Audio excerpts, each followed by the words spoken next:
Hechos capítulo 2, versículo 1 al 13, y si lo ha encontrado, quiero rogarle por favor que se ponga en pie, si es que puede hacerlo, evidentemente para leer la palabra de Dios. Hechos capítulo 2, versículos 1 al 13. Dice así su palabra.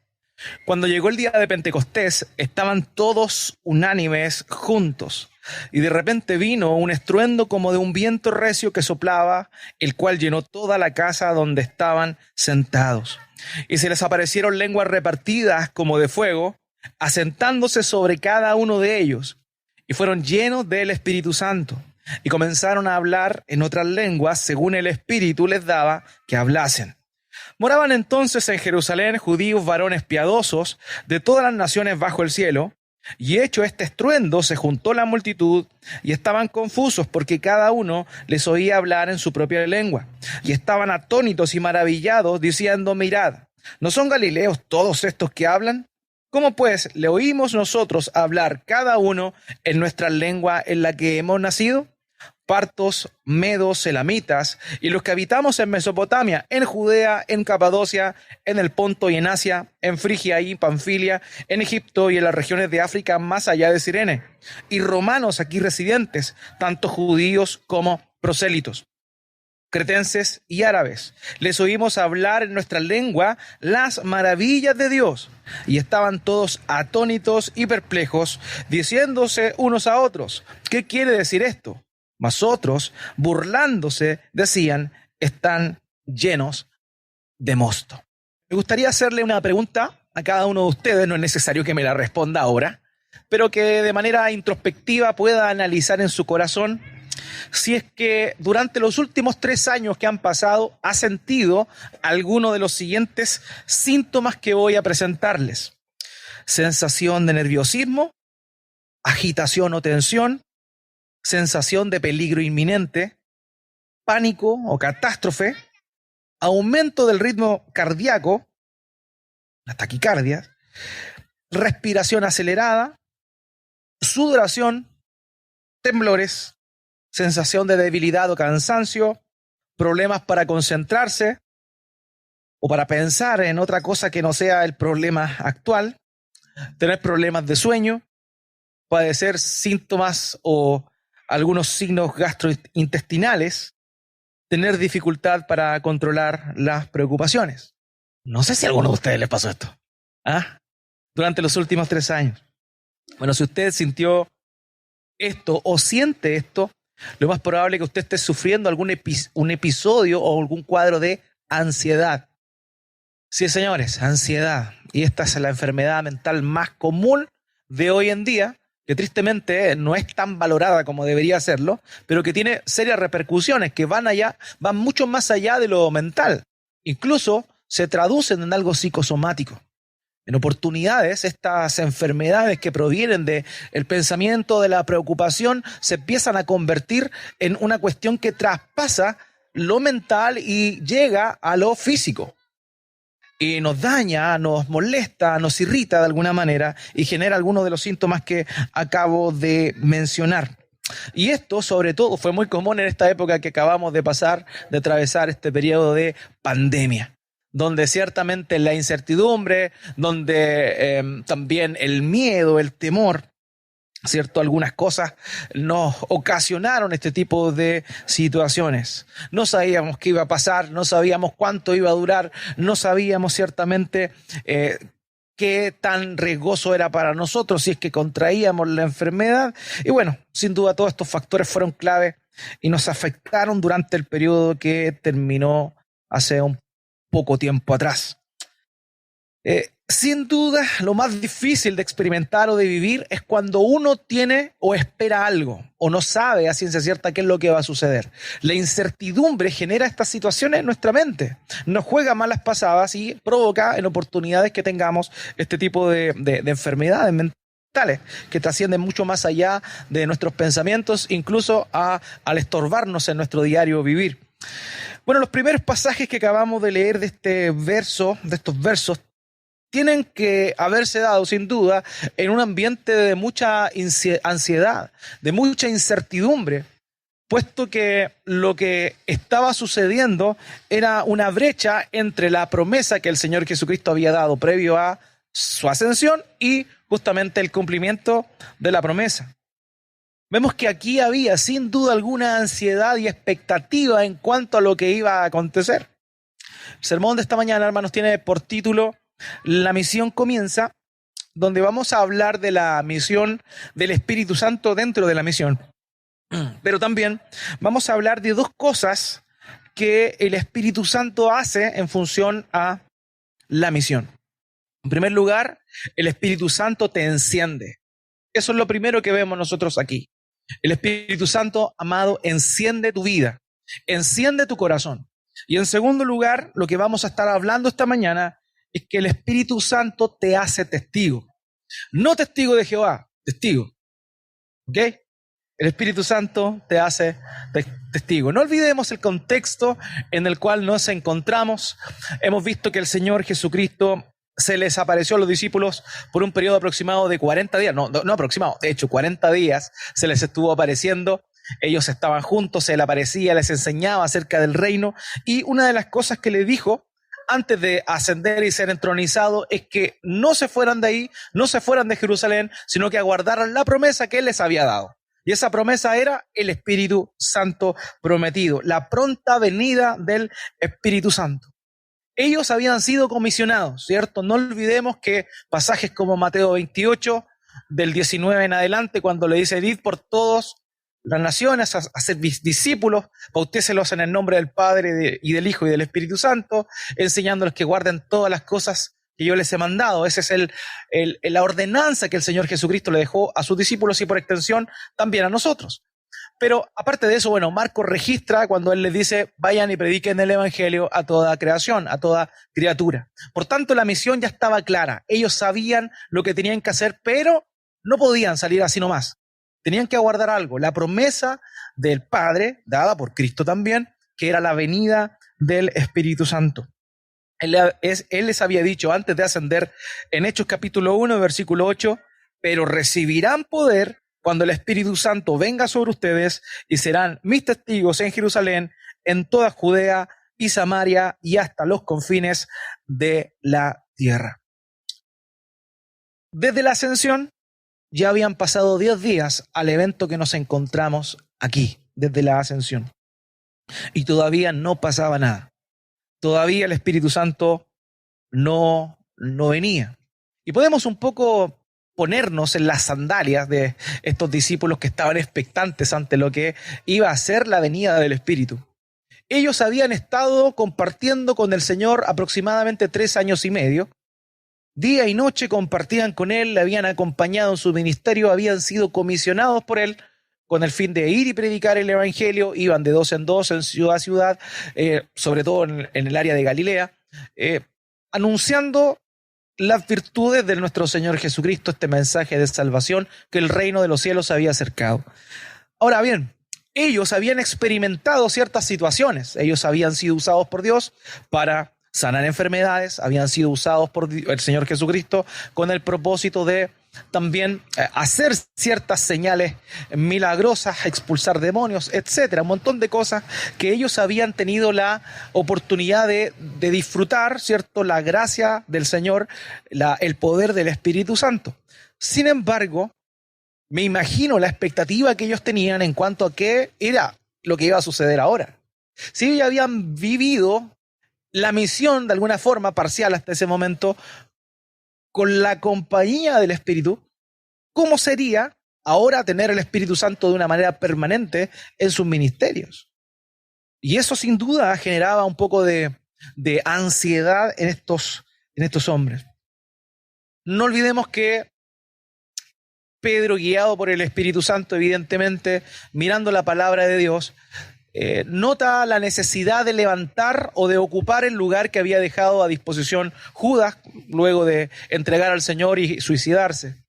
Y vimos cómo es que Pedro, movido por el Espíritu Santo, genera todo un ambiente con el propósito de que Matías finalmente, quien había sido escogido por Dios, pudiese ocupar el puesto que había dejado vacante Judas. Todo estaba listo para la venida del Espíritu Santo. Ya habían 12 discípulos, 12 apóstoles nuevamente que estaban expectantes a lo que Dios iba a hacer. Ahora bien, ¿cuándo llegaría el Espíritu Santo? ¿Cuándo iba a ser ese momento? ¿Cómo iba a ser? ¿Y qué sucedería luego de la venida del Espíritu Santo? ¿Qué iba a ser diferente? ¿Qué iba a pasar en sus vidas? ¿De qué manera la misión que ya tenían encomendada iba a cambiar luego de ese evento? Expectativas, expectativas, expectativas. Nunca debemos dejar de tener expectativas, pero esas expectativas siempre deben estar moldeadas conforme a la palabra de Dios, conforme a lo que Dios ha dicho. Cuando vemos una película y esperamos el desenlace, muchas veces nos vemos frustrados porque el final es fome. Pero el final tal vez no era fome. El problema tal vez era que nuestras expectativas eran demasiadas en función de la película, entonces lo que se gestó finalmente no fue de nuestro agrado o plenamente no nos convenció. Esta semana supe por ahí que terminó una novela, que yo no vi, que duró como 5 años acá en Chile y que todos esperaban que después de 5 años al final fuera más o menos decente. Sí, hermana, esa novela que usted sabe, la que veía todas las tardes. Bueno, ¿y qué sucedió? Sucedió que muchos dijeron que en realidad quedaron con gusto a poco con el final de la novela. Bueno, eso pasa cuando las expectativas son muy altas, la gente se decepciona. Pero, ¿saben una cosa? El Señor Jesucristo nunca, Dios nunca, termina con expectativas bajas. Todo lo que hace Dios lo hace mejor de lo que nosotros podemos pensar. Lo hace mejor de lo que nosotros podemos creer o imaginar. El mejor final el que Dios tiene. Eso te lo aseguro. Te lo firmo donde quieras. Lo decreto, lo declaro, lo proclamo y todo. Todas esas cosas. No. La verdad es que, hermanos queridos, es súper importante tener eso en claro. Cuando Dios hace algo, Dios lo hace bien. Cuando el Señor Jesucristo estableció que el Espíritu Santo iba a venir, esto iba a ocurrir en el momento preciso. No iba a haber mejor momento que el que se dio. De manera que las expectativas de los discípulos del Señor debían estar confiadas. Y es así, queridos, como las expectativas nuestras tienen que estar confiadas en cuanto a lo que Dios ha establecido para nosotros. Esto es una cuestión de expectativas y Dios nunca, nunca, nunca defrauda. En el versículo 1 vemos el contexto de lo que estaba sucediendo. Llegó la fiesta de Pentecostés y estaban todos unidos, estaban todos en el mismo lugar. Queridos, esa fiesta sucedía 50 días después de la Pascua. Por esa razón es que se llama Pentecostés, del griego pente, que significa 5, pentágono, 5 ángulos, 5 lados, para refrescarle la memoria a algunos. Y Pentecostés significa el 50º día. Esa es como la idea. Sucedía que pasaban 49 días, no olvidemos que la mayoría de las fiestas judías tenían que ver con el número 7, 14 y el 50, no se olviden del año de jubileo, que era de cada 50 años, ¿cierto? Venía el año de jubileo. O sea, 49 años y el que venía después del 49 era el jubileo, o sea, el 50. Entonces, esto sucede en el contexto de la fiesta de Pentecostés, también llamada la fiesta de las semanas, que en realidad era una festividad que el propio Dios había establecido, que era una festividad agrícola. O sea, ahí se recogían los primeros frutos. Esa era la festividad. 50 días después de la Pascua venía esto. Ahora bien, en ese tiempo habían 3 fiestas obligatorias para todo varón judío que vivía por lo menos 30 kilómetros a la redonda de la ciudad de Jerusalén. Y estas eran la Pascua, Pentecostés y también la fiesta de los tabernáculos. Y en particular, la fiesta de Pentecostés era la más concurrida. No porque la Pascua no fuera importante o porque tabernáculos no fuera importante, sino que en realidad la razón por la cual era la más concurrida era porque en esa época el mes que caía era mayo o junio. Y ahí aquellas personas que viajaban en barco atravesaban el Mediterráneo para llegar a Jerusalén, les era más fácil el viaje. Por esa razón es que había tanta gente en Jerusalén en esa época, incluso más que lo que había durante la época de la Pascua. Ahora, en esa festividad se reunía mucha gente que vivía ahí, pero también prosélitos. Los prosélitos eran personas gentiles, es decir, que no eran judíos de linaje, pero que habían abrazado la fe judía. Eso eran los prosélitos. Pero además de eso, también concurrían muchos judíos que eran judíos por linaje, llamémoslo así, pero que habían nacido en otras naciones. No olvidemos que luego de la dispersión, muchos judíos se quedaron en muchos lugares. Por esa razón es que cuando Pablo comienza con su viaje misionero, él lo primero que hace es ir a las sinagogas judías que habían en esos lugares, porque los judíos se iban y cuando había más de 10 se armaba una sinagoga. Entonces, esa es la razón de lo que vemos acá. Vemos que había mucha gente reunida, judíos que eran de la ciudad de Jerusalén, judíos que eran judíos de linaje, pero que habían nacido en otras ciudades, también habían prosélitos. Y otra cosa importante que cabe señalar es que habían judíos que habían nacido en otros lados, que habían vivido toda su vida en otros lados, pero que en la última etapa de su vida se iban a morir en Jerusalén. Porque había como una conciencia colectiva de que morir en Tierra Santa era un acto de una gracia divina. Entonces mucha gente, luego de haber vivido durante muchos años en otras ciudades, haber nacido en otro lugar, iban a morir a Jerusalén. Y ese es el contexto. La cantidad de personas que había ahí era bien, bien grande. Ahora nos encontramos entonces con esta fiesta de Pentecostés, que en ese tiempo no, pero más adelante llegó a tener otra importancia mayor que la que tenía simplemente por el hecho de ser la conmemoración de los primeros frutos.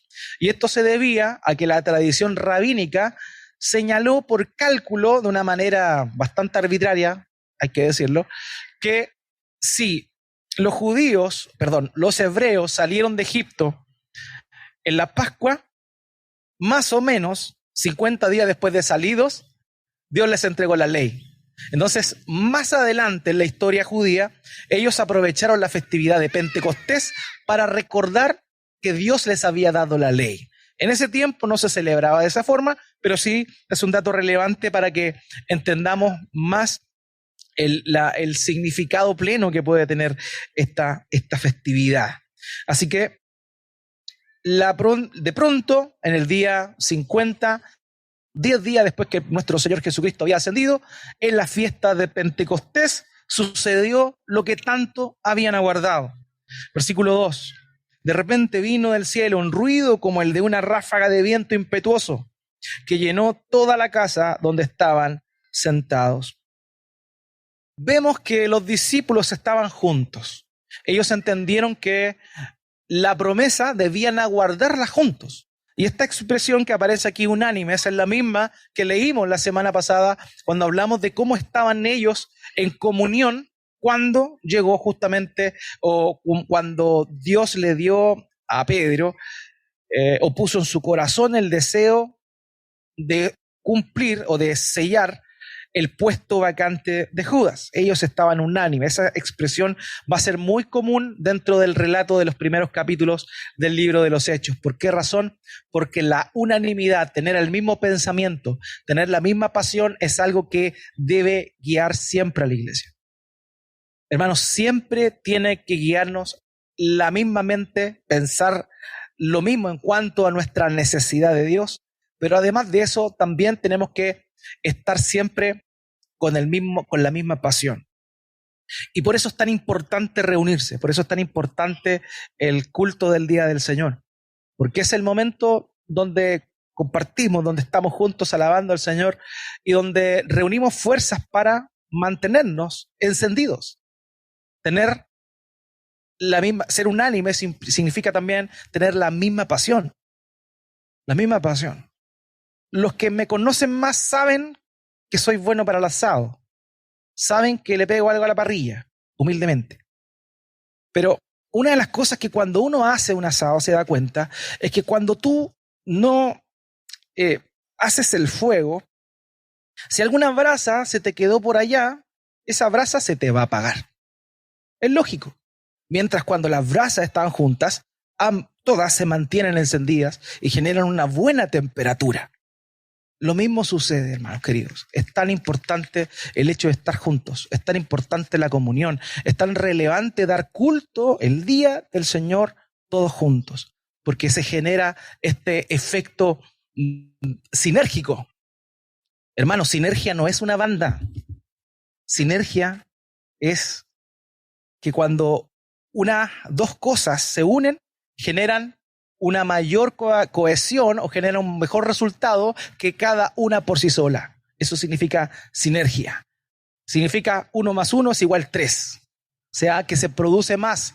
Es más productivo estar juntos que estar cada uno por su parte. Por tanto, es tan relevante, hermanos queridos, que entendamos esto. Lo que sucedió con la iglesia apostólica fue que ellos entendieron la necesidad que tenían de estar juntos. Y así fue.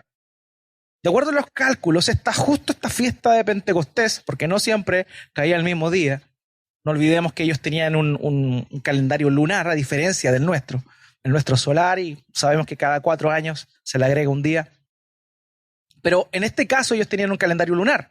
Así que el día que caía la festividad no caía el mismo día siempre. Pero curiosamente este año, el primer día de Pentecostés, este día, cayó domingo también, que coincide con el día del Señor. O sea, ellos estaban en el día del Señor, juntos, reunidos, con el mismo sentir. Ahora, esto es interesante, porque ellos estaban ahí, estaban juntos, pero en el momento en el cual el Espíritu Santo viene, ellos no están así como aguardando y expectantes al Espíritu Santo. Dice el texto que ellos estaban sentados ahí. Y no sé si usted lo sabía, pero en aquel entonces la oración se podía llevar a cabo de 2 formas. Se podía llevar de pie o arrodillado. Pero no se oraba sentado. En ese tiempo se consideraba una falta de respeto orar a Dios sentado. Entonces ellos no estaban orando porque estaban sentados. O sea, el Espíritu Santo vino, pero en el momento en el cual vino, ellos estaban despreocupados. No estaban atentos, no estaban expectantes. ¿Usted podría estar expectante 24/7? La verdad es que no. Pero aquí vemos algo interesante. Hermano, Dios obra cuando Él quiere. Ese es un principio que extraemos de acá. Ellos estaban desprevenidos en ese momento. Y por eso también entendemos el llamado constante del Señor Jesucristo de que estemos siempre, siempre, siempre alertas. ¿Se acuerdan de la parábola de las 10 vírgenes? Que en realidad no eran 10 vírgenes, eran 10 jovencitas, amigas de la novia. ¿Cuál es la enseñanza de ello? Tenían que estar atentos, porque no se sabe el día ni la hora en que el Señor Jesucristo vuelve. Lo mismo sucede acá. Nosotros no sabemos en el momento en el cual el Espíritu Santo va a obrar, Dios va a obrar. Él tiene su momento, no tiene que ver con nosotros. Alguno podría decir, mira, los hermanos estaban orando unánime y por eso vino fuego. No. Estaban sentados probablemente comiendo, porque en ese tiempo las sillas no eran como las que están la mayoría de ustedes sentados con acolchadas. En ese tiempo la gente se sentaba, se reclinaba a comer y comía de lado. ¿Sí? De manera que no era muy cómodo sentarse en ese tiempo. Entonces probablemente estaban comiendo, imagínense. De manera que el Espíritu Santo llegó en el momento que ellos no lo esperaban.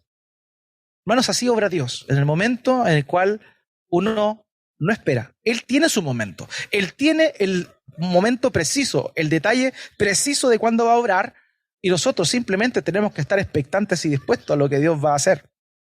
Eso es lo primero. Ahora, estaban todos esperando, y el versículo 3 dice, y se les aparecieron, entró un viento, y se le aparecieron lenguas como de fuego, que repartiéndose se posaron sobre cada uno de ellos. Ahora, lo primero que tenemos que señalar, hermanos míos, que estos 2 elementos que aparecen acá, el fuego impetuoso, un viento impetuoso, un viento muy fuerte que trajo un gran sonido, era algo que no era desconocido para ellos en cuanto a todo el símbolo que esto correspondía, ¿ya? El viento y el fuego eran representaciones claras de cómo Dios se había manifestado en el Antiguo Testamento.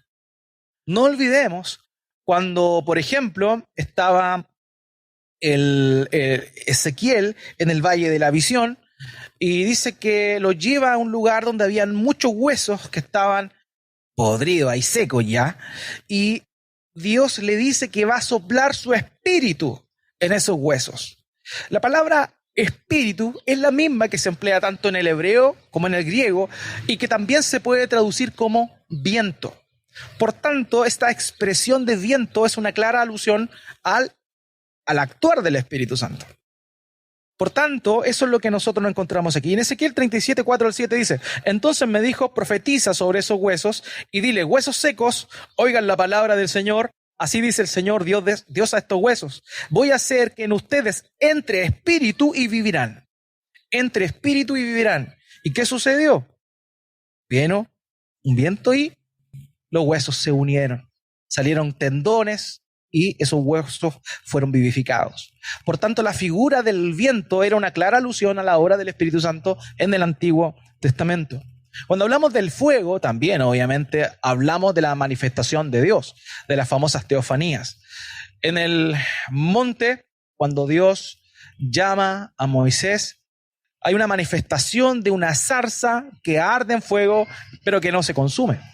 Por tanto, tanto el viento y el sonido que éste trajo, junto con el fuego, eran claras alusiones a la presencia de Dios en ese lugar. El Espíritu Santo había irrumpido en ese momento.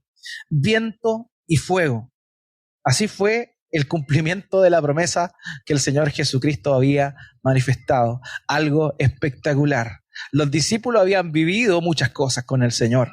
Lo habían visto caminar sobre el agua, lo habían visto resucitar a muertos. Sin embargo, viento y fuego, eso era nuevo. Hermanos, Dios siempre supera nuestras expectativas. Siempre lo va a hacer. Ahora, el texto sugiere aquí que lo que sucede es que ocurre la promesa que el propio Señor había dicho, que era el bautismo del Espíritu Santo. Aquí vemos un doble pack. Vemos el bautismo del Espíritu Santo y la llenura del Espíritu Santo al mismo tiempo. Digamos por primera vez. Sabemos que el Espíritu Santo obraba en el Antiguo Testamento. Siempre ha estado el Espíritu Santo desde el principio de la creación. El Espíritu de Dios se movía sobre la faz de las aguas. Siempre el Espíritu Santo ha obrado. El Espíritu Santo fue parte activa en el ministerio del Señor Jesucristo. Pero la misión del Espíritu Santo era fuera y no adentro del creyente.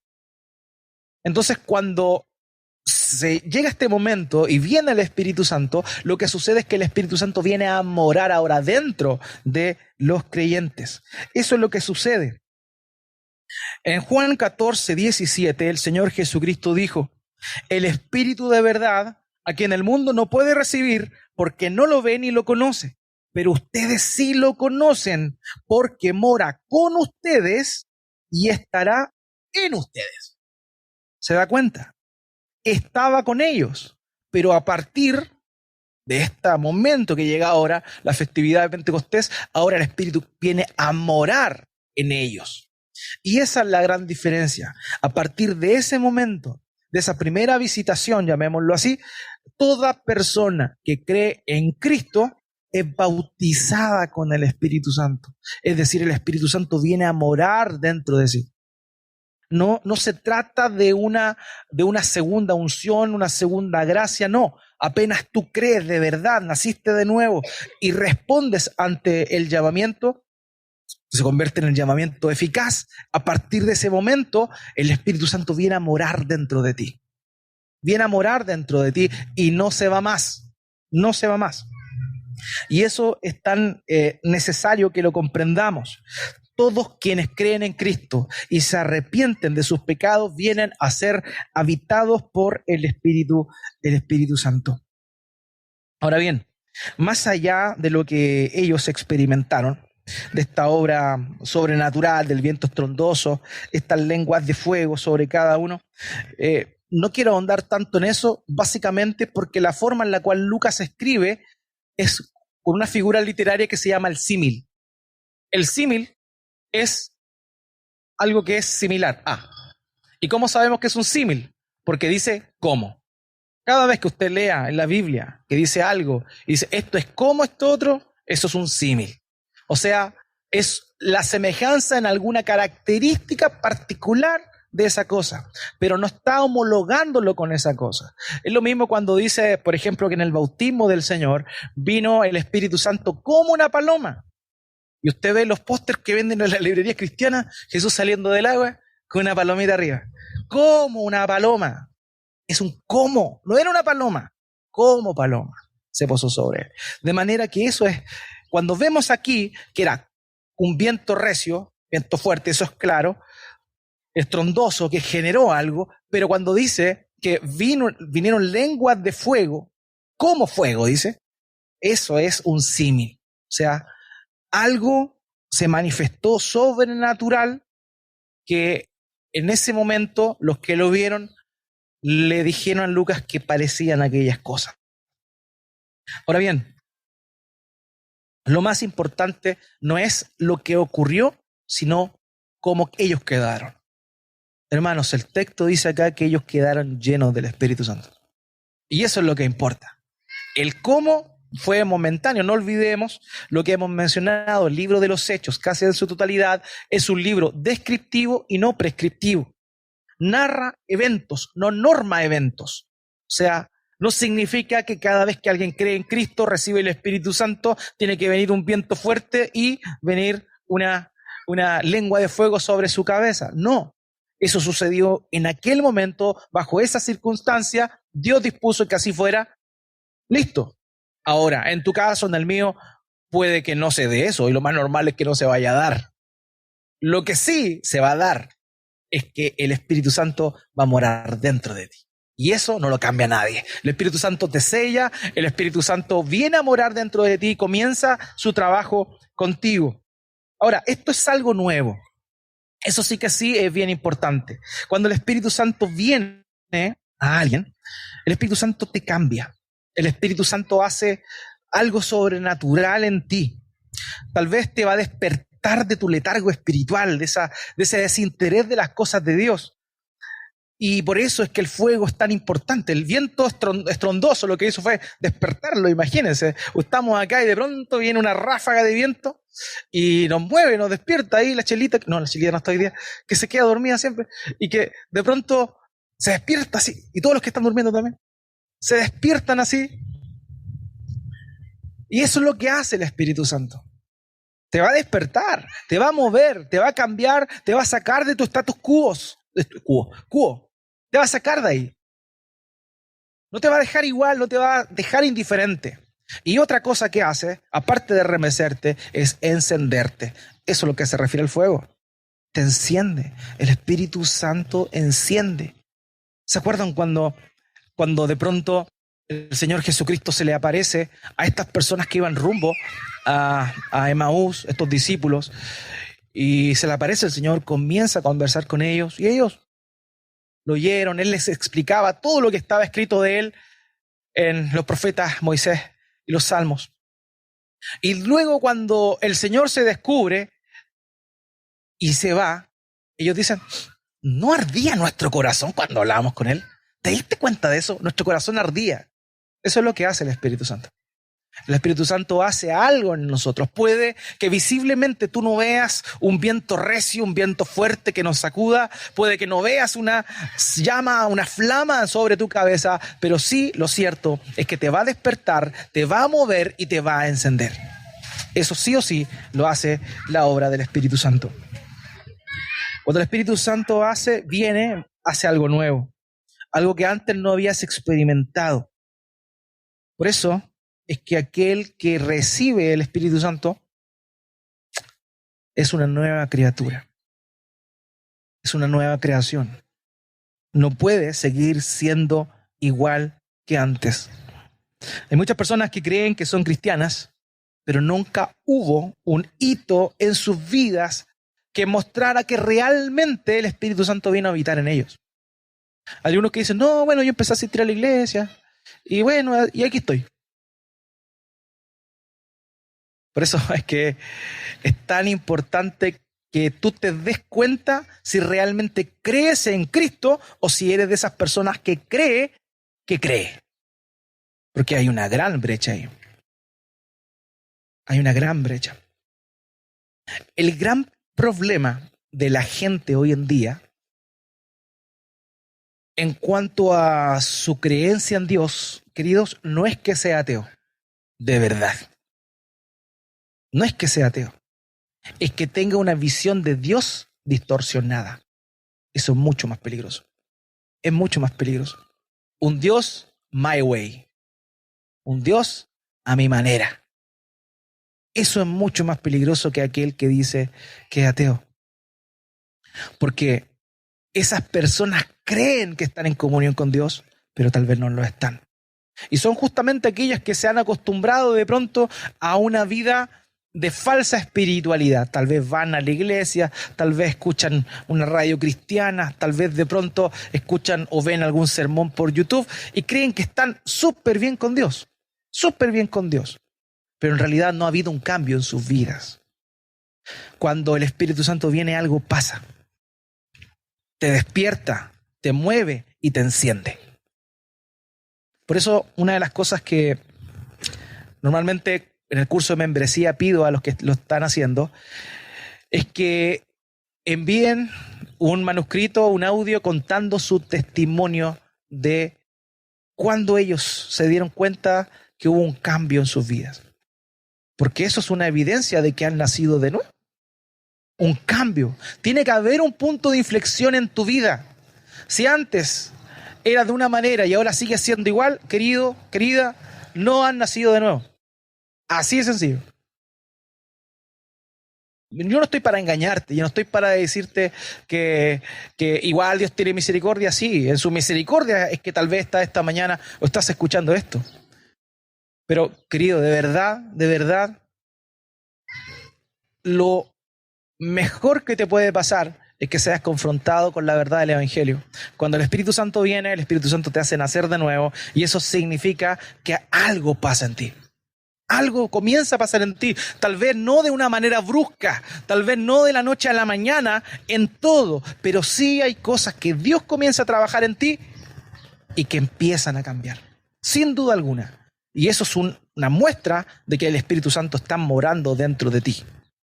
Antes tal vez puros demonios moraban dentro de ti. Y luego cuando viene la palabra de Dios, te hace nacer de nuevo. Algo cambia, algo cambia. Hay una nueva naturaleza, nueva creación, nueva criatura. Y eso es lo que hace el Espíritu Santo. Si naciste de nuevo, algo va a cambiar en ti. Porque eso es lo que hace el Espíritu Santo cuando llega. Hay una transformación, hay algo. En este caso, ellos estaban desatendidos, estaban haciendo lo suyo, y viene el Espíritu Santo, los mueve, los despierta y también los enciende. Los enciende. Así que si tú, desde que dices que eres cristiano, has seguido igual y nada ha cambiado en tu vida, hoy día puede ser un buen día para arrepentirte, querido. Hoy puede ser un buen día para que abraces de verdad esa gracia que nuestro Señor Jesucristo extiende una vez más. Es tan importante esto, porque no hay nada más terrible que personas que creen que son cristianas se mantengan en esa creencia. El Espíritu Santo te mueve, el Espíritu Santo te enciende, el Espíritu Santo te cambia. Eso es lo que hace. Nos enciende. Lo segundo, vemos aquí, es que el Espíritu Santo te hace testigo de Cristo. Versículo 4. Todos fueron llenos del Espíritu Santo y comenzaron a hablar en otras lenguas, según el Espíritu les daba la habilidad de expresarse. Repito, todos fueron llenos del Espíritu Santo, llenura, y comenzaron a hablar otras lenguas, según el Espíritu les daba la habilidad de expresarse. Y aquí es donde la llenura, tristemente, se caricaturiza en cuanto a lo que significa. Aquí claramente vemos que los presentes comenzaron a hablar en otros idiomas. Ahora, la pregunta que surge evidentemente es, ¿la llenura del Espíritu significa hablar en otros idiomas? Porque tristemente eso es lo que algunos entienden. ¿La llenura del Espíritu entonces significa hablar en otros idiomas? Y la respuesta es no. No. Juan el Bautista, de acuerdo al relato del propio Lucas, el mismo autor de Hechos, dice que fue lleno del Espíritu Santo desde el vientre de su madre. Cuando Elizabeth estaba embarazada y llega María, ¿qué sucede con el bebé dentro del vientre de Elizabeth? Que era Juan el Bautista. Salta. Estaba lleno del Espíritu Santo. Ahora, el Espíritu Santo obró sin duda alguna en Juan el Bautista. ¿Y saben cómo obraba en Juan el Bautista? Diciéndole víboras, serpientes a las personas que no se querían arrepentir de sus pecados. ¿Cómo usó su lengua? Cribasaya, rabasoa, no. En ningún momento dijo esas cosas. Su lengua fue usada para proclamar la verdad. Y la Biblia dice que fue lleno del Espíritu Santo. Lo mismo sucede con su padre, Zacarías, que cuando tuvo la visión quedó mudo. Pero luego de que nace Juan, es lleno del Espíritu Santo y profetiza. Profetiza. ¿Y qué profetiza? Lo que el Mesías iba a hacer. O sea, se pone a hablar la palabra de Dios. Por tanto, las veces que vemos este concepto de llenura en el Nuevo Testamento, no significa que las personas hablen en otros idiomas, porque hay quienes enseñan que eso significa esto. Así que no. Muchas otras apariciones del término lleno del Espíritu de ninguna manera implican lo que vemos aquí. Así que no podemos hacer doctrina de esto. Un autor dijo lo siguiente: un estudio del libro de los Hechos sugiere, por lo menos, algunas de las siguientes indicaciones que uno está lleno del Espíritu. Manifestar el carácter de Cristo, llevar una vida de testimonio, estar bajo la dirección del Señor, ejercer eficientemente los dones del Espíritu, espontaneidad en la vida y una conciencia de la presencia de lo divino. Así que lo primero que hay que indicar es que en realidad ser lleno del Espíritu Santo no tiene que ver con hablar en otros idiomas de partida. Ahora, tenemos que precisar que las lenguas descritas aquí no tienen que ver como lo que se conoce dentro de varias iglesias. No tiene que ver las lenguas que vemos acá con lo que algunas iglesias evangélicas uno se encuentra. No es eso, no es eso. Lo primero que vemos y tenemos claro es que las lenguas descritas aquí no son lo mismo que también Pablo habla cuando le escribe su primera epístola a los Corintios. No, lo que vemos aquí, hermanos, es una señal para los inconversos. Lo que se habla en Primera de Corintios, de los capítulos 12 al 14, lo que se está hablando ahí es de un don, que es para la edificación de la iglesia. Entonces no tenemos que confundir peras con manzanas. No podemos hacer eso. Estamos hablando de cosas totalmente diferentes. Ahora bien, lo que vemos acá es una señal que el propio Señor Jesucristo había dicho que iba a acontecer.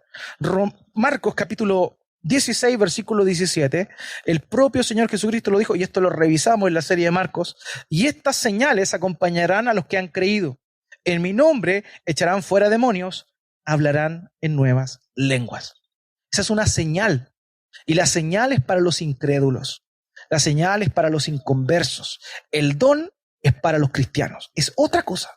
Así que no mezclemos peras con manzanas. Lo que vemos aquí es que lo que sucedió fue que estas personas que estaban reunidas fueron llenos del Espíritu Santo y el Espíritu Santo, ipso facto, los capacitó para la misión. Así de sencillo.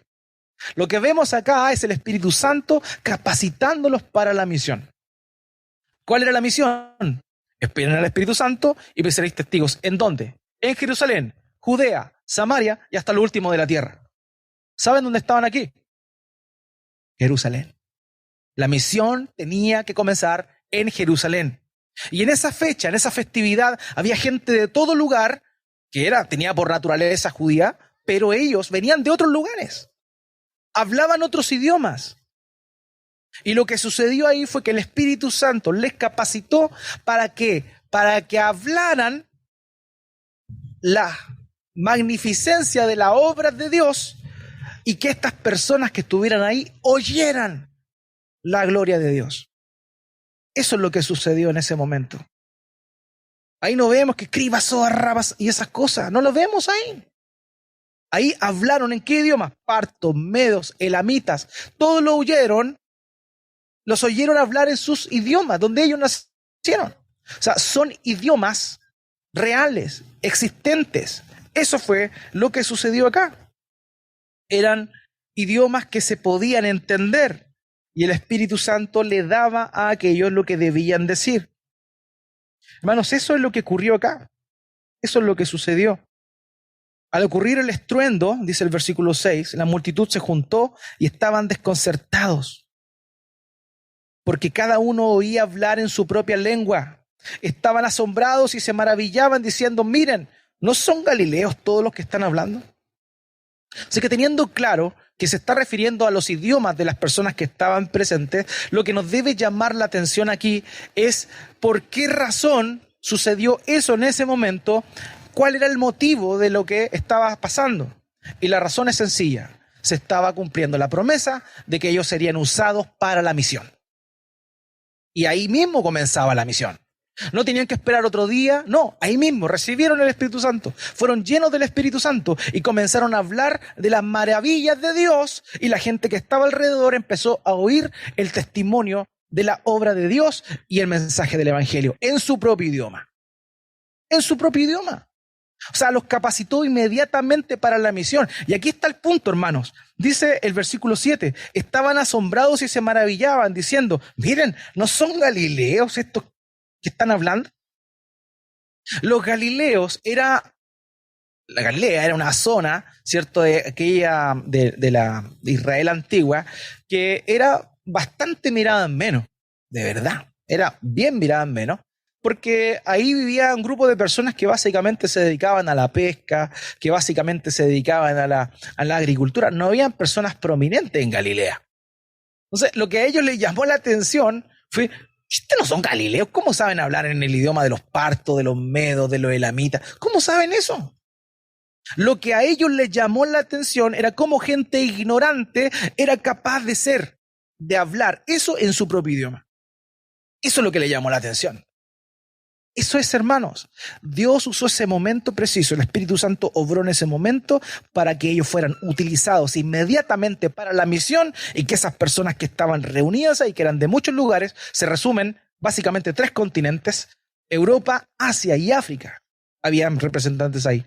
Y personas de 3 continentes oyeron el mensaje de Cristo, el mensaje del Evangelio en su propio idioma. Esa es la misión. Hermano, el Espíritu Santo viene y te capacita para la misión.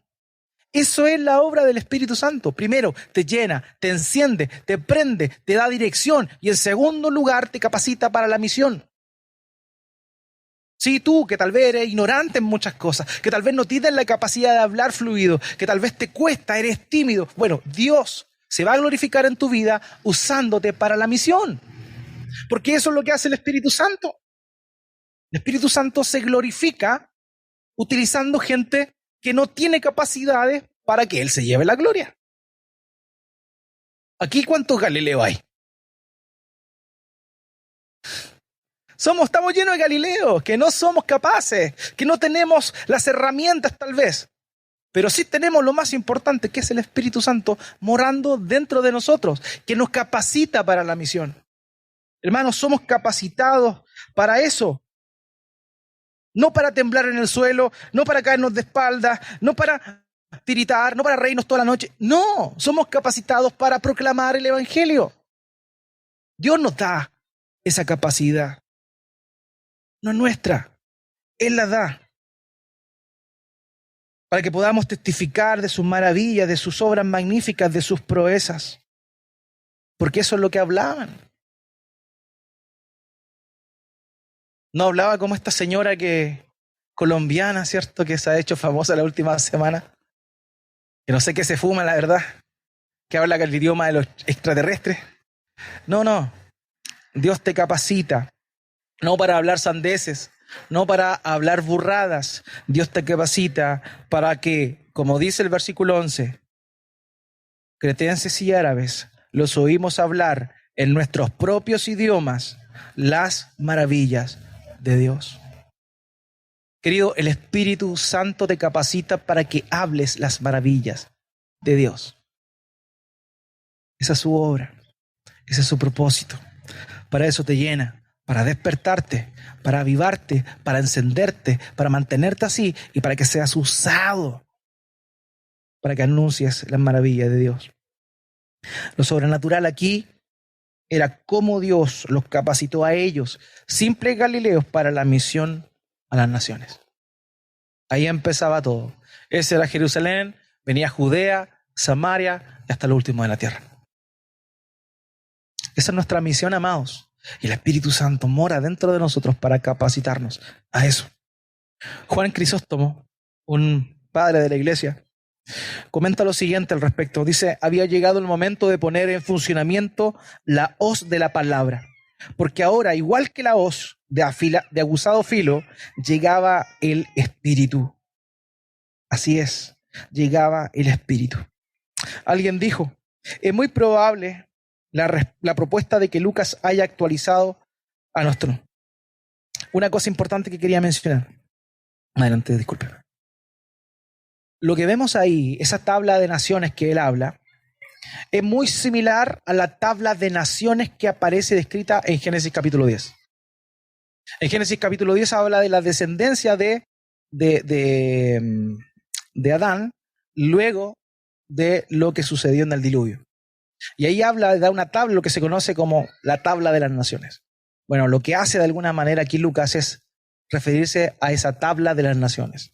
O sea, ese mensaje que antes estaba en 4 paredes, que estaba limitado simplemente para el pueblo judío, ahora estaba abierto a todas las naciones. 3 continentes representados, más de 15 naciones ahí aparecen descritas. Así que el mensaje de Cristo, la capacitación del Espíritu Santo, es para que este mensaje llegue a todo lugar. Hermanos, sin la obra del Espíritu Santo no hay misión. Así. Sin la obra del Espíritu Santo no hay misión. Él nos capacita, Él nos guía, Él nos da lo que debemos decir. Porque la obra del Espíritu Santo es darte ese poder. Hermano, hermana, si tú no te cuesta hablar de Cristo, si te cuesta predicar lo que Dios ha hecho en tu vida, hablar del Evangelio, de esta gracia sin fin que Él otorga, es porque el Espíritu Santo no está obrando en tu vida. Porque el Espíritu Santo, cuando te llena, te lleva a hablar de Cristo. En Hechos capítulo 4, versículo 31, dice lo siguiente: después que oraron, el lugar donde estaban reunidos, esto pasa después, tembló, y todos fueron llenos del Espíritu Santo y hablaban la palabra de Dios con valor. Cuando el Espíritu Santo viene, te lleva a hablar la palabra de Dios, te lleva a predicar, te capacita para la misión. Y si te cuesta, tal vez, no se debe a que te falte técnica, no se debe a que no conozcas el contenido, se debe a que no estás lleno del Espíritu Santo. Y necesitamos estar llenos del Espíritu Santo. ¿Cómo una botella vacía, una botella de agua vacía, puede dar agua? No puede, porque no tiene. No puede dar lo que no tiene. La única manera que podamos dar, que seamos una botella que da, es que estemos llenos, rebosantes del Espíritu Santo. Eso lo hace Dios a su voluntad, pero esa debe ser nuestra disposición. Esperar que Dios obre, esperar que Dios esté ahí. Hermanos queridos, es interesante cómo la llenura tiene que ver con la misión. Lo primero que sucedió fue que ellos hablaron en idiomas. ¿Para qué? Para que el Evangelio fuese proclamado a estas personas que estaban ahí. Eso es lo que hace el Espíritu Santo. Eso es lo que vemos acá. Hace cosas sobrenaturales, amados. Que alguien mentiroso ya no le nazcan decir mentiras es algo sobrenatural. No tiene que venir un viento para que te des cuenta que el Espíritu Santo está obrando. Esa es una evidencia clara de que el Espíritu Santo está obrando en tu vida. Cuando puedes triunfar ante aquellas tentaciones ante las cuales antes caías rendido, eso es una obra del Espíritu Santo. Eso es lo que hace Dios. Ese es un verdadero mover del Dios, el verdadero mover del Espíritu Santo. Y por otro lado, la llenura tiene que ver con la misión. Dios te llena para que prediques. Dios te llena del Espíritu Santo para que prediques. Él te capacita por medio de su Espíritu para que lleves a cabo la anunciación del mensaje de Cristo. Ellos hablaron, la gente se sorprendió, pero aquí hay dos elementos que quiero terminar diciendo. Versículos 12 y 13. Todos estaban asombrados y perplejos, diciéndose unos a otros, ¿qué quiere decir esto? Pero otros se burlaban y decían, están borrachos. Siempre la palabra de Dios, testificada por el poder del Espíritu Santo, va a causar dos reacciones. Una, quienes van a quedar expectantes ante esto. Y otra, quienes se van a burlar de esto. Eso está claro. No tiene que ver con una falta de poder del Espíritu Santo. Estamos viendo que acá la manifestación fue plena del poder de Dios. El problema es el corazón del hombre. Ante el mensaje del Evangelio hay dos opciones. Nadie queda indiferente. O quedas expectante lo que este es, o bien te burlas y lo rechazas. Por eso el apóstol Pablo dice que este mensaje de la cruz es locura para los que se pierden. Porque parece extraño cuando uno ha estado toda la vida pensando que es uno el que puede acercarse a Dios, que haciendo cosas buenas Dios te va a considerar, que alguien te diga en realidad no se trata de eso, por más cosas buenas que hagas, tú no puedes llegar a Dios. Porque eso es el Evangelio. El Evangelio no es el hombre acercándose a Dios tratando de hacer cosas buenas para compensar algo y que Dios le acepte. El Evangelio es que Dios vino a buscarnos a nosotros porque por nuestros propios medios era imposible llegar a Él. Eso es el Evangelio, amados. Y ese mensaje causa dos cosas: o aceptación o burla. Aceptación o burla. Pero el mensaje del Evangelio no deja indiferente a nadie. Una cosa sí es cierta: toda rodilla se doblará de los que están en el cielo, en la tierra y debajo de la tierra, y toda lengua confesará que Jesucristo es el Señor para gloria de Dios Padre. Eso va a suceder sí o sí. Pero el lugar donde estés en ese momento depende de tu respuesta ante ese mensaje del Evangelio. En un mundo tan ensimismado, en un mundo tan donde el valor propio, donde lo que yo puedo hacer es tan relevante, el hecho que te digan de que tú no puedes hacer nada para alcanzar la salvación les parece locura y les parece burla. Pero eso es el Evangelio. Tú no puedes hacer nada. Todas tus obras de justicia son trapos de inmundicia. Lo único válido es lo que Cristo hizo por ti. La única forma de ser acepto por el Padre es que creas en lo que hizo Cristo a tu favor, te arrepientas de tus pecados y confíes en fe plenamente lo que Él hizo. Y esa verdad, cuando cala en el corazón y el Espíritu Santo toca, es la que produce salvación y vida eterna. Queridos, eso es lo que hace el Espíritu Santo. El Espíritu Santo te lleva a la verdad, te capacita para hablar el Evangelio, te capacita para la misión, pero para que prediques de verdad, para que prediques lo que Dios realmente dice. No un mensaje a medias, sino un mensaje completo. Un mensaje de mucho amor, de perdón, de misericordia, pero de juicio. Sabiendo que el Espíritu Santo va a convencer a las personas. Sabiendo que Él va a hacer la obra. Tú, por lo pronto, lo único que tienes que tener claro, hermano, hermana, es que el Espíritu Santo es el que te capacita. Necesitas al Espíritu Santo. Necesito al Espíritu Santo que nos llene para que podamos ser útiles para el reino de Dios. Oremos a nuestro Dios.